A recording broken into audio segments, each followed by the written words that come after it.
யாழ்ப்பாணம் நல்லூரினை பூர்வீகமாக கொண்ட பிரான்சில் வசித்து வரும் 28 வயதான சூரன் என்ற இளைஞன் பிரான்சிலிருந்து யாழ்ப்பாணம் வரை துவிச்சக்கர வண்டியில் பயணம் செய்திருக்கின்றான் என்றால் உங்களால் நம்ப முடியுமா?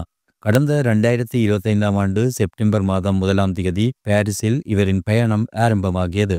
பிரான்ஸ், ஜெர்மன், துருக்கி, ஆப்கானிஸ்தான், இந்தியா உட்பட 13 நாடுகளூடாக இவர் இலங்கையினை வந்தடைந்துள்ளார்.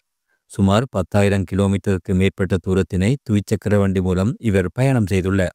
யாழ்ப்பாணத்தில் உறவினர்கள் மற்றும் பொதுமக்களால் உற்சாகமான வரவேற்பு இவருக்கு வழங்கப்பட்டுள்ளது. இந்த பயணமூடாக யாழ்ப்பாணத்தின் கலாசார மற்றும் சுற்றுலா முக்கியத்துவத்தினை உலகுக்கு அறியச் செய்வதே தனது நோக்கம் என்று சூரன் ஊடகங்களுக்கு தெரிவித்திருந்தார். தனது உடல் வலிமையினையும் மன உறுதியினையும் வெளிப்படுத்திய இளைஞனின் இந்த சாதனை உலகத் தமிழரிடையே பெரும் தாக்கத்தினை ஏற்படுத்தியுள்ளது. இதுபோன்ற தகவல்களை தொடர்ச்சியாக பார்ப்பதற்கு எமது சேனலை சப்ஸ்கிரைப் செய்துவிடுங்கள்.